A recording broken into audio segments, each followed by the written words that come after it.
إن الحمد لله نحمده ونستعينه ونستغفره ونعوذ بالله من شرور أنفسنا وسيئات أعمالنا من يهده الله فلا مضل له ومن يضلل فلا هادي له وأشهد أن لا إله إلا الله وحده لا شريك له وأشهد أن محمدا عبده ورسوله أما بعد فإن خير الحديث كتاب الله وخير الهدي هدي محمد صلى الله عليه وسلم وشر الأمور محدثاتها وكل محدثة بدعة وكل بدعة ضلالة وكل ضلالة في النار.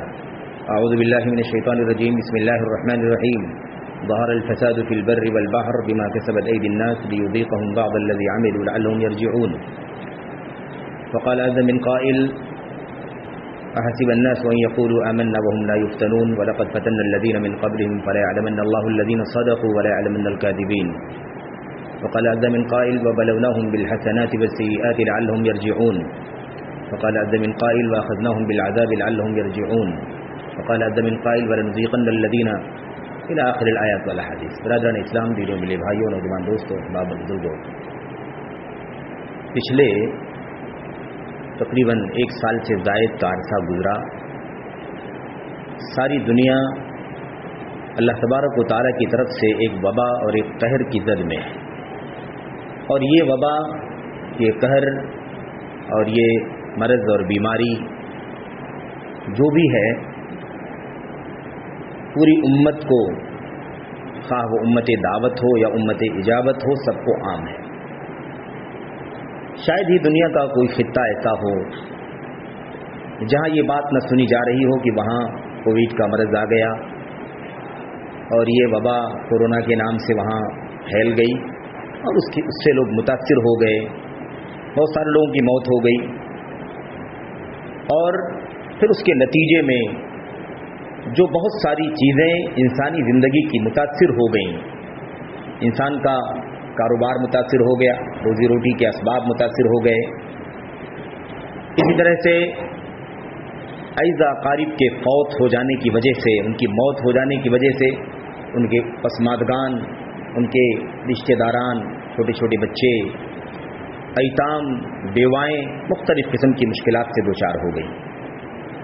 تو ایک تو یہ وبا اور اس کے نتیجے میں جو بیماری آئی وہ بیماری، اور پھر اس کے بعد جو اموات ہوئی جس کی وجہ سے معیشت متاثر ہو گئی، کاروبار متاثر ہو گیا. یہ مختلف انداز کی مصیبتیں جو جانی بھی ہیں، مالی بھی ہیں، ایسے ہی سماجی بھی ہیں، معاشرتی بھی ہیں.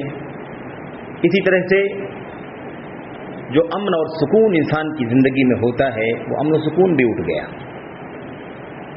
یہ سارے حالات جو ہمارے اوپر آئے اور ابھی بدستور باقی ہیں، کبھی کم ہوتا ہے، کبھی اس میں اضافہ ہو جاتا ہے. یہ سلسلہ ہم اور آپ دیکھ رہے ہیں، ہماری آنکھوں کے سامنے اور ہم سے گزر رہا ہے. اصل میں یہ اللہ تبارک و تعالیٰ کا اس کے پیچھے مقصد ہے، اور اگر وہی مقصد ہم نے نہیں سمجھا تو پھر اس کا مطلب یہ ہوگا کہ ہم نے دوسرے راؤنڈ نہیں بلکہ تیسرے، چوتھے، پانچویں اور اس سے بھی زیادہ مشکل سے مشکل تر مصیبتوں کو دعوت دے دیا. ورنہ اللہ تبارک و تعالیٰ کو کیا لینا دینا ہے؟ ہمیں بیمار کر کے اللہ تعالیٰ کو کیا ملے گا؟ اسی نے پیدا کیا ہے، اسی نے صحت دی، اسی نے مال دیا، سب کچھ اس کا ہی دیا ہوا ہے. اور ایسا بھی نہیں کہ کوئی کمی اس کے خزانے میں کہ وہ دوبارہ اسے ضرورت پڑ گئی. آخر ہمیں بیمار کر کے، مصیبت میں مبتلا کر کے، ہمیں موت دے کر کے، یا ہمارے اعزا اور اقارب کو اٹھا کر کے، ہماری معیشت کو متاثر کر کے فاقہ اور خودکشی کی نوبت آ جائے، اس طرح کے حالات پیدا کر کے اللہ تبارک و تعالیٰ کو کیا ملنے والا ہے؟ ظاہر ہے کہ بہت اصولی بات ہے نا، معاملہ اصول ہے، اصول کا ہے، معاملہ عقیدے کا ہے، ایمان کا ہے. تو ظاہر ہے کہ اس سے کوئی اللہ تبارک و تعالیٰ کا کوئی فائدہ نہیں ہے. اللہ تبارک و تعالیٰ کو اس سے کچھ ملنا نہیں ہے. جیسے اللہ تبارک و تعالیٰ کو یہ ساری چیزیں دینے سے، دیتے رہنے سے اللہ تبارک و تعالیٰ کے خزانے میں کوئی کمی بھی ہونے والی نہیں. تو پھر ما یفعل اللہ بعذابکم ان شکرتم وآمنتم، یہ ہے اصل نقطہ. اگر تم شکر گزار بن کر کے رہو، ایمان کی حالت میں زندگی گزارو، تو اللہ تعالیٰ کو تمہیں عذاب دینے کی ضرورت کیا ہے؟ اس کا مطلب یہ ہے کہ کہیں نہ کہیں ہم سے کیا ہو رہی ہے؟ کوتاہی ہو رہی ہے، ایمان میں ہمارے خلل ہے، ناشکری ہو رہی ہے، اور ہم نے مشکلات کو خود دعوت دیا ہے اپنے اوپر. اچھا ایک بات اور بھی یہاں پر ذکر کر دینا مناسب ہوگا کہ ابھی بھی آج تک سال ڈیڑھ سال کے قریب وقت گزر رہا ہے، لیکن آج بھی ہم میں سے بہت سارے لوگ یہ کہہ رہے ہیں اور اسی کو باور کرا رہے ہیں کہ کوئی وبا نہیں ہے، کوئی بیماری نہیں ہے، کوئی مرض نہیں ہے، جھوٹ ہے، حکومتوں کا پھیلایا ہوا ہے اور یہ وائرس ہے اور وغیرہ ہے۔ اچھا آپ یہ سوچئے کہ یہ سب باتیں کہنے کا فائدہ کیا ہے؟ اس سے تسلی ہی ہو جاتی ہے تھوڑی دیر کے لیے، اتنی سی بات ہے، اور کیا ہے اس کے پیچھے؟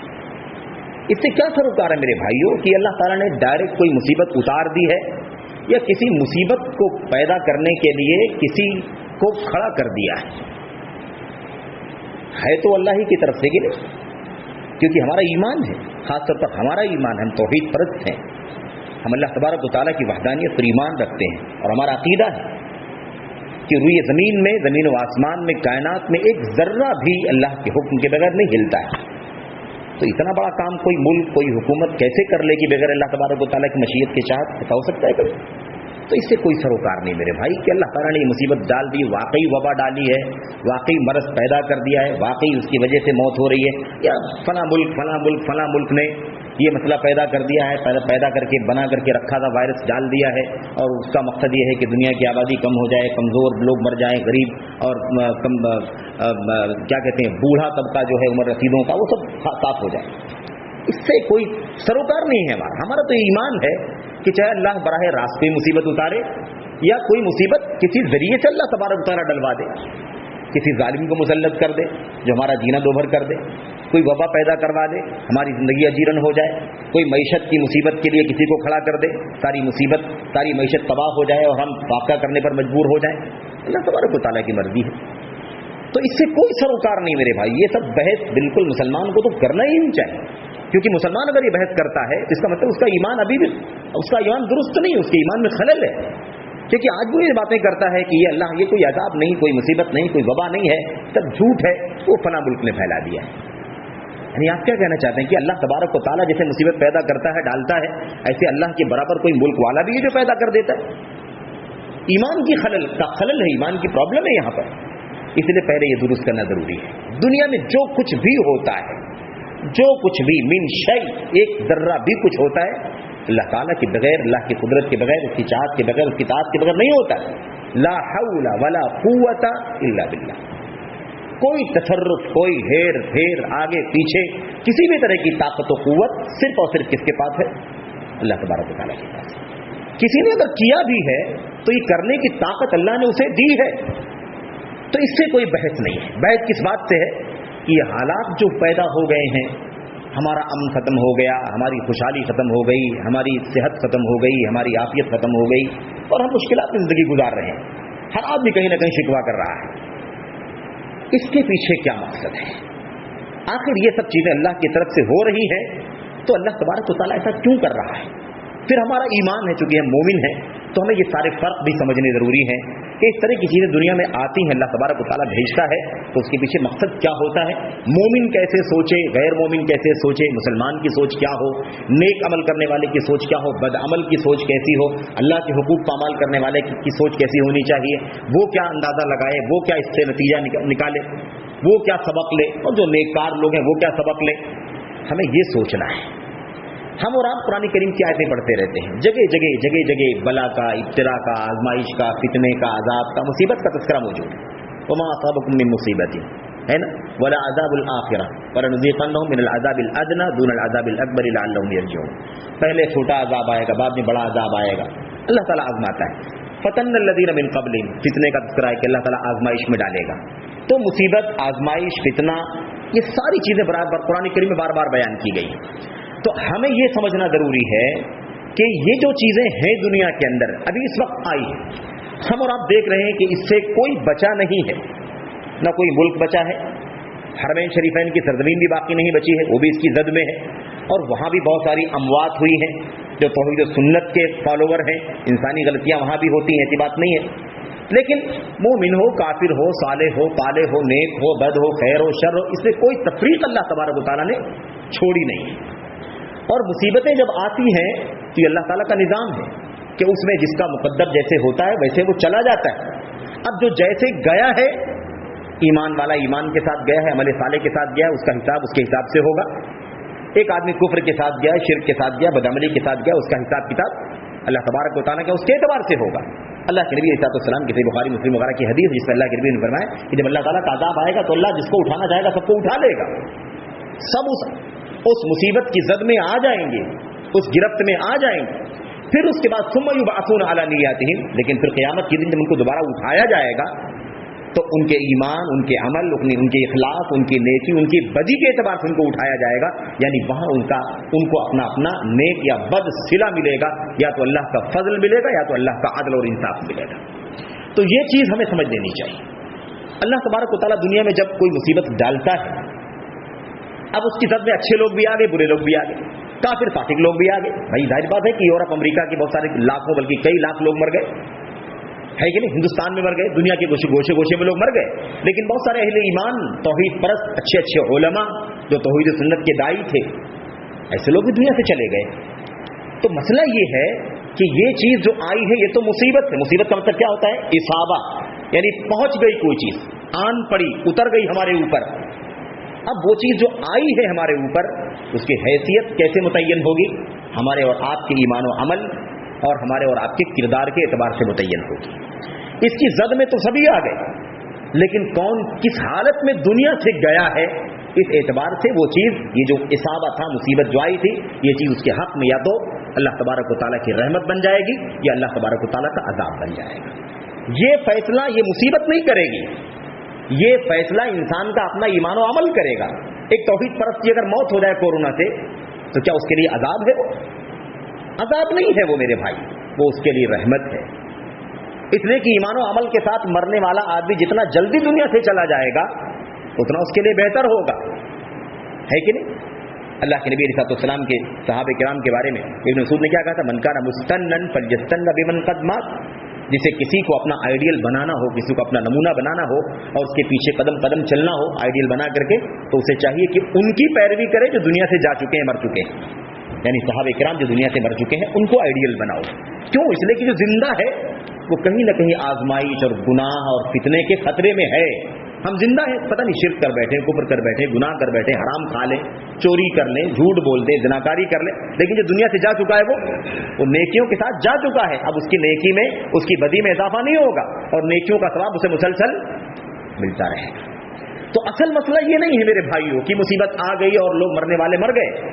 یہ سبق ہمیں لینا ہے کہ اس کے پیچھے اللہ تبارک و تعالیٰ کا مقصد کیا ہے. اگر مقصد ہم نے نہیں سمجھا اور مقصد کے مطابق ہم نے اپنے آپ کو چینج نہیں کیا، تبدیلی نہیں کی، تو پھر میرے بھائیوں، میرے بزرگوں، اللہ تبارک و تعالیٰ کا جو یہ سلسلہ چل رہا ہے یہ اللہ کی سنت ہے. یہ کیا ہے؟ اللہ کی سنت عذاب ہے، سنت ابتلا، آزمائش کی سنت، اصابہ کی سنت ہے. یعنی اللہ کا طریقہ ہے، نظام ہے. فلن تجد لسنت اللہ تبدیلا ولن تجد لسنت اللہ تحویلا. اللہ تبارک و تعالیٰ کی سنت، اللہ کے نظام میں آپ کوئی تبدیلی نہیں پائیں گے. اللہ کا نظام ہے، جب تک دنیا کا نظام ٹھیک چلتا ہے، لوگ توحید سنت پر، اچھائیوں پر قائم رہتے ہیں، اللہ تعالیٰ کی طرف سے نعمتوں کی برکہ ہوتی رہتی ہے، خوشحالی حاصل ہوتی رہتی ہے. اللہ تعالیٰ آسمانوں سے بھی دہانے کھولتا ہے اور زمین سے بھی خزانے کھول دیتا ہے. ہر طرف سے مزے اٹھاؤ، لذت لو، کیونکہ اللہ کے خزانے میں کوئی کمی نہیں ہے، نہ یہاں دینے میں کوئی پریشانی، نہ وہاں دینے میں کوئی مشکل ہے. مسئلہ یہ کہ ہماری بدعملی، ہماری بدکرداری، ہماری بے ایمانی، ہمارا کفر و شرک اور ہماری بغاوت، سرتابی، زیادتی، اعراض جو ہے نا، یہ سب سے بڑا سبب ہے اس طرح کی مصیبتوں کے آنے کا. سبب کیا ہے؟ اچھا آپ دیکھیں، اگر ایک شخص ایمان کی حالت میں، عمل صالح کی حالت میں کسی بھی مصیبت میں دنیا سے چلا گیا، کورونا میں چلا گیا، موت تو ایسے بھی ہونی ہے، چاہے کورونا میں موت ہو ہماری یا کورونا کے علاوہ موت ہو. میرے بھائیو، ایسا کچھ تو ہے نہیں کہ کورونا میں ہی موت ہو رہی ہے. تو کورونا یہ عذاب نہیں ہے. مسئلہ یہ ہے کہ اگر ہمارا ایمان و عمل درست ہے تو یہ نعمت ہے ہمارے لیے، اور اگر ہمارا ایمان و عمل درست نہیں ہے تو چاہے کورونا سے مرے تو بھی عذاب ہے، کورونا کے علاوہ سے مرے تو بھی عذاب ہے. بدعملی اور بدکرداری اور کفر لے کر کے جائیں گے اگر دنیا سے تو عذاب ہی عذاب ہے ہر صورت میں، چاہے ہم اپنے بستر پر مریں، ہے نا، کہیں بھی کسی بھی طرح سے موت آئے. بہرحال انسان کا اپنا ایمان، اس کا عمل، اس کا کردار یہ فیصلہ کرتا ہے کہ اس کی موت کیسی ہے، اچھی ہے یا بری ہے. یہ جو حالات اس کے اوپر آئے ہیں اس کے لیے عذاب کے طور پر آئے ہیں یا بحیثیت میرے بھائیوں نعمت کے آئے ہیں. کیوں؟ اس لیے کہ ایک ہی چیز ایک آدمی کے لیے نعمت ہو سکتی ہے، دوسری آدمی کے لیے مصیبت ہو سکتی ہے. اس لیے ہمیں یہ سمجھنا ضروری ہے. اسی لیے آپ دیکھیے کہ اللہ تبارک و تعالیٰ کی جو ابتلا ہے، ابتلا آزمائش دونوں طرح سے ہوتی ہے نا، دونوں طرح سے ہوتی ہے. وَنَبْلُوكُمْ بِالشَّرِّ وَالْخَيْرِ فِتْنَةً، ہم تم کو آزماتے ہیں، ہم تم کو آزمائیں گے، خیر کے ذریعے سے بھی شر کے ذریعے سے بھی، کیونکہ ہمیں آزمانا ہے تمہیں. پیدائشی آزمائش کے لیے، ہمارا وجود آزمائش کے لیے ہوا ہے میرے بھائیوں. تو خلق الموت والحیات لیبلوکم، ہماری موت، ہماری زندگی کا مقصد یہی کہ اللہ تعالیٰ ہم کو آزمائے. تو مسئلہ اصل میں یہ ہے، اچھا جو لوگ ایمان اور عمل صالح کے ساتھ دنیا سے چلے گئے، قیامت کے دن جب اللہ تبارک و تعالیٰ ان کو جزا دے گا نا، جزا ان کو بدلہ دے گا، ان کو ثواب دے گا، تو جو لوگ آزمائش کے بغیر، مصیبت کے بغیر، پریشانی کے بغیر دنیا سے گئے وہ اشاش کریں گے. ارے ان لوگوں کو مصیبت، میری دنیا میں ان کے اوپر مصیبت آئی تھی اور پریشانی اٹھاتے ہوئے، تکلیفیں اٹھاتے ہوئے، آج مال کی پریشانی، صحت کی پریشانی، عافیت کی پریشانی، امن و سلامتی کی پریشانی، معیشت، ہر طرح کی پریشانی کی نہیں پریشانی. میرے بھائیو، ان پریشانیوں کا صلہ ہمیں ملے گا قیامت کے لیے. جو لوگ اس مصیبت اور پریشانی کو نہیں جھیلیں، آج بہت سارے لوگ خوشحال بھی ہیں، کہ بہت طبقہ ہے، سیاسی طبقہ ہے، اور بہت اونچے لوگ جو ہیں وہ خوشحال بھی ہیں، ان کو کوئی تکلیف نہیں، کوئی پریشانی نہیں. ہمارے لیے گھر سے نکلنا مشکل ہوتا ہے، ان کے لیے آسانیاں رہتی ہیں، کوئی پریشانی نہیں ہوتی ہے. لیکن میرے بھائیو یاد رکھیے، اگر وہ ایمان و عمل کے ساتھ بھی دنیا سے جائیں گے نا، تب بھی ان لوگوں کا درجہ، ان کا مقام زیادہ اونچا ہوگا جو مشکلات اور پریشانیاں اٹھا کر کے دنیا سے آخرت میں آئیں. اور جب اللہ تبارک و تعالیٰ ان کو جزا دے گا، بدلہ دے گا، میرے بھائیو اللہ کے نبی علیہ الصلوۃ والسلام کی روایت میں صریح ہے، صراحت کے ساتھ موجود ہے کہ یہ جو آزمائشوں سے بچ کر کے، مصیبتوں سے بچ کر کے دنیا سے چلے گئے ہیں، یہ یودو، تمنا کریں گے، لالچ کریں گے میرے بھائیو، آرزو کریں گے کیا؟ لو انہم قرضت جلودہم بمقاریض، اتنا بڑا بدلہ اگر مصیبتوں کا، آزمائشوں کا، پریشانیوں کا ملنا تھا تو کاش اے اللہ تبارک و تعالیٰ اب سے ہماری کھالوں کو، ہماری چمڑیوں کو کینچیوں سے کاٹ کاٹ کے ٹکڑا کیا جائے اور ہم کو تکلیف دی جائے، تاکہ تکلیف ہمیں بھی برداشت کرنا پڑے اور ہمیں بھی اللہ تعالیٰ اس کے صلے میں بدلہ عطا فرمائے، اجر عطا فرمائے. تو مسئلہ یہ ہے کہ جو مصیبتوں سے گزر کر کے ایمان و عمل لے کر کے جاتا ہے، اس کا درجہ ہر صورت میں اس سے بڑا ہے. جو ایمان کے ساتھ بھی جاتا ہے، عمل صالح کے ساتھ بھی جاتا ہے، لیکن اس نے آزمائشوں کو نہیں اٹھایا. تو اللہ تبارک و تعالیٰ کسی بھی مصیبت اور کسی پریشانی کو ضائع نہیں کرے گا، اس کا صلہ اسے ملے گا. اگر وہ بدعمل بد کردار ہوگا تو وہ یہاں بھی مصیبت ہے اور مرنے کے بعد بھی اس کے لیے وہ عذاب ہے. لیکن اگر نیک عمل ہے، صحیح ایمان والا ہے، تو اس کے لیے یہاں بھی نعمت ہے اور مرنے کے بعد بھی اسے اس کا صلہ ملے گا. اللہ کے نبی نے فرمایا تھا، ما اصاب المؤمن من وصب ولا نصب ولا هم ولا حزن ولا غم حتى الشوكة يشاكها الا كفر الله بها من خطايا. جس مومن کو من وصب ولا نصب، کوئی ٹھیس لگ جائے، کوئی تکلیف پہنچ جائے، کوئی بیماری پہنچ جائے، کوئی مشقت پہنچ جائے، دشواری کا سامنا کرنا پڑ جائے، حتیٰ کہ کوئی غم کا مسئلہ پیش آ جائے، کوئی رنج اور ملال پیش آ جائے، انسان اپسیٹ ہو گیا، پریشان ہو گیا، کوئی معاملہ پیش آ گیا، حتیٰ کہ کوئی کانٹا بھی اس کے پیر میں چبھ گیا ہے، اللہ تبارک و تعالیٰ اس کے بدلے میں بھی اس کے گناہوں کا کفارہ کر دے گا، اس کے گناہوں کو مٹا دے گا. تو نیکیاں، مشقتیں، پریشانیاں کبھی بھی کیا ہوتی ہیں، انسان کو اگر ایمان اور عمل صالح کے ساتھ زندگی گزار رہا ہے تو اس کے لیے نقصان دہ نہیں ہو سکتی، اس کا درجہ بڑھانے والی ہوتی ہے. بہرحال مجھے ایک دو باتیں خاص طور پر اور بھی ذکر کرنی ہے آپ سے. ایک بات تو یہ کرنی ہے آپ سے کہ میرے بھائیوں، سب سے پہلے تو ہم یہ مقصد سمجھیں کہ اس کا مقصد کیا ہے. اچھا، مقصد سمجھنے کے لیے بہت لمبی بات نہیں کرنی ہے، اشارہ کرنا ہے صرف اور صرف. قرآن کریم کی آیتیں جب ہم پڑھتے ہیں، تلاوت کرتے ہیں، اور یہ بھی ہماری مشکل ہے کہ ہم اکثر پڑھتے بھی ہیں تو صرف مجرد تلاوت کرتے ہیں، صرف تلاوت نہیں، لفظی تلاوت کرتے ہیں. قرآن کریم کی تلاوت کا معنی صرف لفظی تلاوت نہیں ہے. لفظی تلاوت، معنوی تلاوت، تلاوت کے دو معنی ہیں. ایک تلاوہ لفظیہ ہوتا ہے اور ایک تلاوہ معنویہ ہوتا ہے. تلاوہ لفظی ہے کہ آدمی مجرد قرآن کریم اٹھائے سادہ اور تلاوت کرتا چلا جائے، اس میں کوئی شک نہیں کہ اس کا ایک ایک حرف پر 10 نیکی اس کو ملے گی، اسے انکار نہیں ہے. لیکن میرے بھائیوں، اللہ کے کلام کا پیغام سمجھنا ہماری ذمہ داری ہے کہ نہیں ذمہ داری؟ قرآن کریم صرف اور صرف تبرک کے لیے نہیں اترا ہوا ہے کہ آدمی بس ثواب حاصل کرے، ثواب حاصل کرے. میرے بھائیوں، وہ زندگی کا ضابطہ ہے، زندگی کا دستور ہے، آئین ہے دنیا کا. دنیا میں زندگی گزارنے کا، اس کی بنیاد پر انسان کی دنیا سمجھ جائے گی، جنت بن جائے گی. جہنم سے آزاد ہو جائے گا, اللہ کی رضا حاصل کر لے گا. تو اللہ کا پیغام پہنچنا ہے کہ اللہ تعالیٰ ہمیں کیا پیغام دینا چاہتا ہے. اس کے لیے ہمیں اس کا ترجمہ پڑھنا ہوگا, اس کی تفسیر پڑھنی ہوگی, اس کا معنی سمجھنا ہوگا, اس کی شرح سمجھنی ہوگی. اللہ تعالیٰ اپنے کلام میں کیا کہنا چاہتا ہے, ہمیں مخاطب کر کے کیا بتلانا چاہتا ہے. یہ بہت ضروری کام میرے بھائی. یہ صرف مولویوں کے لیے نہیں ہے کہ صرف مولوی لوگ یہ کام کریں, یہ سب کی ذمہ داری ہے. ہر آدمی کوشش کرے کہ قرآن پڑھے, قرآن کو اللہ کا کلام ہے اس کا مفہوم سمجھے, اس کی معنی کو سمجھے, اس میں اللہ تعالیٰ ہم سے کیا کہنا چاہ رہا ہے, بتانا کیا چاہ رہا ہے, ہمیں کیا پیغام دینا چاہ رہا ہے. یہ پہنچنا, یہ پڑھنا ضروری ہے میرے پاس, یہ بہت ضروری ہے. تو بتانا مجھے یہ ہے کہ آپ قرآن کریم کی تلاوت جب کریں گے تو آپ کو لعلہم یرجعون آپ کو کثرت سے ملے گا. ایک تو وَإِلَيْهِ يُرْجَعُونَ وَإِلَيْهِ تُرْجَعُونَ ہے نا, وَإِلَيْهِ الْمَصِيرُ وَإِلَيْهِ الْمَآبُ وَإِلَيْهِ الْمَتَابُ, یہ تو ہے ہی ہے کہ اللہ کی طرف لوٹ کر کے جانا ہے ہمیں, یعنی ہم مریں گے, مرنے کے بعد اللہ تعالیٰ قیامت کے دن ہم پیش ہوں گے. ایک تو یہ, ایک ہے لعلہم یرجعون, تاکہ تم لوٹو, تاکہ تم کیا کرو, تاکہ تم لوٹو, پلٹو, دور نکل چکے ہو, نیکیوں سے بہت دور جا چکے ہو, ایمان سے بہت دور جا رہے ہو, گناہوں کی طرف بڑھ رہے ہو, اللہ سے بہت دور جا رہے ہو, جنت کے راستے سے دور جا رہے ہو, دنیا میں بہت زیادہ تم اپنے آپ کو مشغول کر رہے ہو. اللہ تعالیٰ فرماتا ہے یہ مصیبت اس لیے بھیج رہے ہیں, عذاب اس لیے بھیج رہے ہیں, یہ آفت اس لیے آ رہی ہے, یہ وبا اس لیے آ رہی ہے, یہ آزمائش اس لیے ہو رہی ہے, یہ کورونا اور یہ کووڈ اور یہ فنا, یہ آسمان سے اتنی بارش ہو جائے, سیلاب آ جائے, ہے کہ نہیں, زلزلہ آ جائے, زمین پھٹ جائے, بلڈنگوں کی بلڈنگیں زمین کے اندر چلی جائیں, سونامی آ جائے, قہر آ جائے, آگ لگ جائے.